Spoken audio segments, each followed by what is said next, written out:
स्वागत आहे आपलं समृद्धी महामार्ग सिरीजच्या आजच्या एका नवीन अपडेटमध्ये।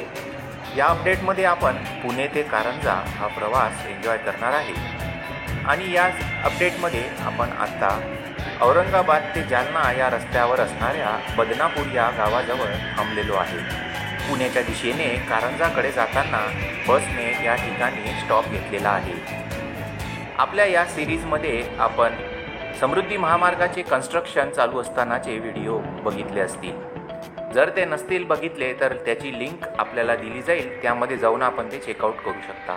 समृद्धी महामार्ग हा पूर्णपणे तयार झाला असून त्यावरून प्रवास करण्याची आज आपल्याला संधी मिळाली आहे, त्यामुळे या अपडेटमध्ये आपण हा प्रवास एन्जॉय करूया। तर आता काही अंतरावर समृद्धी महामार्ग जॉईन करता येईल। तर आता सकाळची वेळ झालेली आहे आणि सकाळी 6 वाजण्याच्या सुमारास आपण पोहोचलो आहे मालेगाव येथील इंटरचेंजवर आणि या इंटरचेंजवर एका ब्रेकसाठी गाडी पुन्हा एकदा थांबलेली आहे। पुण्याकडून कारंजाकडे जाताना मालेगाव इंटरचेंज एक महत्त्वाचे इंटरचेंज वाशिम जिल्ह्यामध्ये समृद्धी महामार्गावर आपल्याला पाहायला मिळते आणि या ठिकाणी हे असलेले भले मोठे इंटरचेंज आपण या ठिकाणी पाहू शकता। तर मित्रांनो, समृद्धी महामार्गाचे बांधकाम सुरू असताना 0 किलोमीटर पासून साधारणतः मालेगाव पर्यंतचा अपडेट जो आहे तो आपण बघितला होता। या पूर्ण 250 किलोमीटर मध्ये येणाऱ्या रस्त्याचे काम आपण आपल्या सिरीजमध्ये बघितले होते।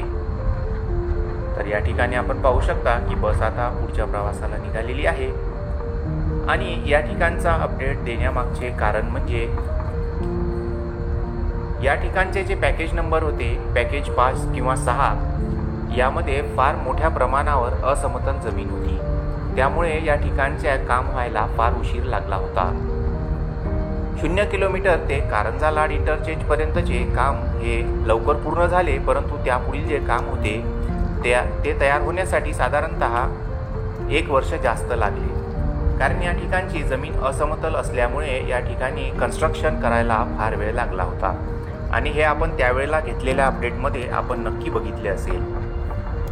तर या ठिकाणी आज तर हा महामार्ग पूर्ण झालेला आहे, परंतु या ठिकाणी जेव्हा आपण या गाडीच्या प्रवासातनं बघू शकतो, आपल्याला दिसेल की अवतीभोवती या रस्त्याच्या पूर्णपणे डोंगराळ भाग असलेला आपल्याला दिसेल। जंगली आणि डोंगराळ भाग असल्यामुळे या ठिकाणी काम करणे तेवढेच अवघड होते। तरी याच्या कन्स्ट्रक्शन दरम्यान एका कंपनीने अर्धवट काम करून हे काम अर्धवट सोडून दिले होते। त्यानंतर 6 महिने हे काम पेंडिंग राहिले होते। त्यानंतर दुसऱ्या कंपनीला म्हणजे ॲप्को कंपनीला हे काम देण्यात आले व ॲप्को कंपनीने हे काम नंतर पुढे पूर्ण केले, त्यामुळे या ठिकाणच्या कामाला देखील फार वेळ लागला। या ठिकाणी अपडेट घ्यायला येत असताना रस्त्यामध्ये फार त्रास होत होता। असमतल भाग आणि जंगली भाग असल्यामुळे या ठिकाणी येणे आणि शूटिंग करणे तेवढेच जिकिरीचे होते, परंतु आज या समृद्धी महामार्गाने सुसाट प्रवास करताना आपल्याला आनंददायी प्रवास हा उपभोगता येऊ शकतो। समृद्धी महामार्ग हा पूर्णपणे ॲक्सेस कंट्रोल एक्सप्रेसवे आहे।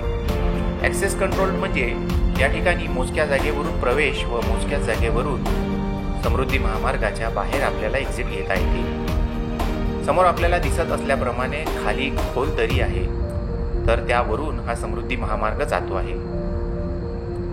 या ठिकाणी गाडीला कुठल्याही प्रकारची इजा होऊ नये याकरिता क्रॅश बॅरियर लावलेले आपल्याला दिसून येतील। हे क्रॅश बॅरियर रोडच्या साईडला अखंडपणे लावण्यात आलेले आहे आणि हा जो ब्रिज आहे मित्रांनो, ज्यावरून गाडी आता जात आहे, हा ब्रिज साधारणतः जमिनीपासून 50 ते 60 फूट उंचीपर्यंत बनवण्यात आला होता। त्यावेळेला या ठिकाणचे महाकाय पिलर्स आपण आपल्या अपडेटमध्ये बघितले होते। या ठिकाणी काम करणे हे फारच कठीण होते आणि या ठिकाणी काम करणाऱ्या इंजिनियर व मजूर बांधवांना फार फार सलाम।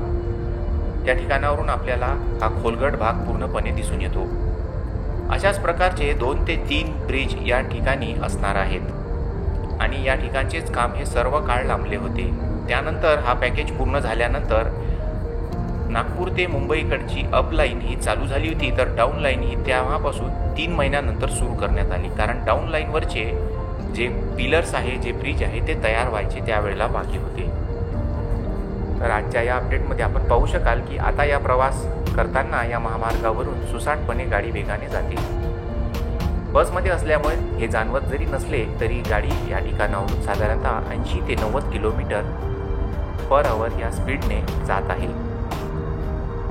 या महामार्गाचा फायदा लांब अंतर कापणाऱ्या वाहनांना नक्कीच झाला आहे आणि त्यामुळेच या ठिकाणी आपल्याला भले मोठे ट्रक ट्रेलर्स हे आपल्याला या ठिकाणी दिसू शकतील. समृद्धी महामार्गामुळे आपल्या वेळेची बचत होते व पैशाची देखील बचत होते. या ठिकाणचा टोल हा नॅशनल हायवेवरील टोल स्ट्रक्चर प्रमाणेच असणार आहे. एंट्री करताना एंट्री घेतली जाईल व एक्झिट करतानाच तुम्हाला टोल द्यावा लागतो. त्यामुळे या समृद्धी महामार्गावरून प्रवास करणे हे सोयीस्कर होते.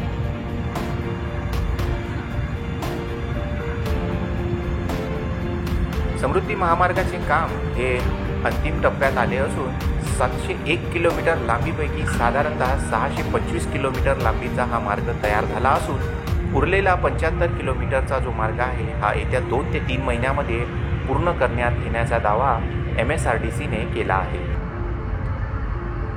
मुंबईकडील हे काम बाकी असून मराठवाडा व विदर्भातले संपूर्णपणे काम हे झालेले आहे. या ठिकाणी आपण समोर पाहू शकता की या ठिकाणचा भाग हा किती जास्त असमतोल असल्यामुळे या ठिकाणी फार काम हे अवघड होते. या पूर्ण महामार्गालगतच असणारी बाउंड्री वॉल देखील आपण या ठिकाणावरून पाहू शकता. क्रॅश बॅरियर आणि बाउंड्री वॉल असल्यामुळे हा महामार्ग जर बघितला तर त्याला सुरक्षा देण्याचा एक चांगला प्रयत्न सरकारद्वारे करण्यात आला आहे.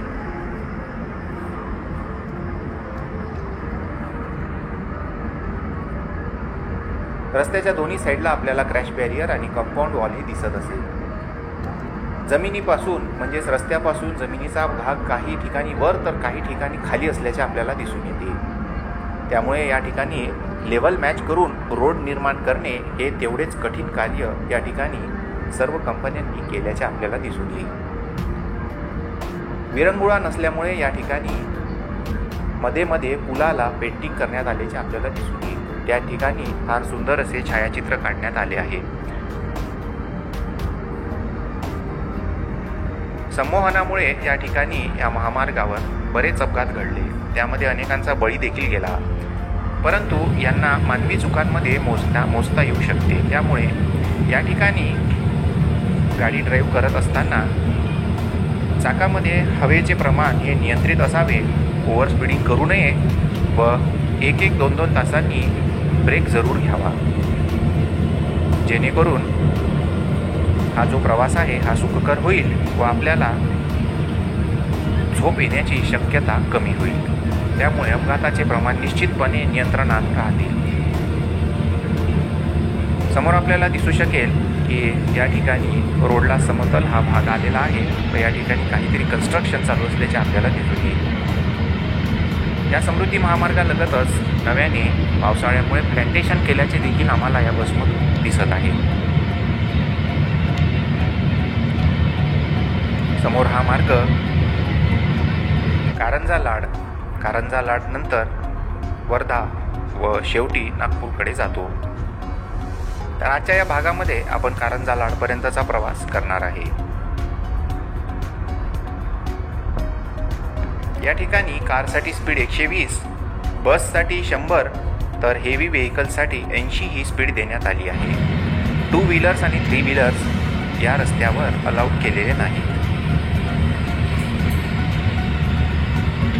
या ठिकाणचे पूल आपण बघितले असतील तर या ठिकाणी जो पूल तयार करण्यात आला आहे हा साधारणतः 100 फूट ते 150 फूट उंचीवर बनवण्यात आलेला आपण बघितला असेल. या ठिकाणी जेव्हा शूटिंग करायला यायची वेळ होती त्यावेळेला फार या ठिकाणी भीती वाटायची, कारण हा संपूर्णपणे जंगलाने वेढलेला भाग आहे आणि या ठिकाणी पूल निर्मिती करणे तेवढेच कठीण कार्य होते. परंतु आजच्या दिवशी हे पूल पूर्णपणे तयार झालेले आहे व त्यावरून जाताना मात्र 4 ते 5 सेकंदच लागतात.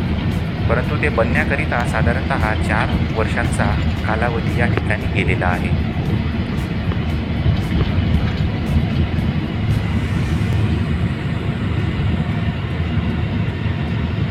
समृद्धी महामार्गाचे काम हे विदर्भ, मराठवाडा आणि कोकणच्या साईडला जवळपास संपुष्टात आल्याने या ठिकाणी शूटिंग करण्यासारखे आता काही उरले नाही. त्यामुळे चॅनलवरती समृद्धी महामार्गाचे अपडेट आता येत नाहीत.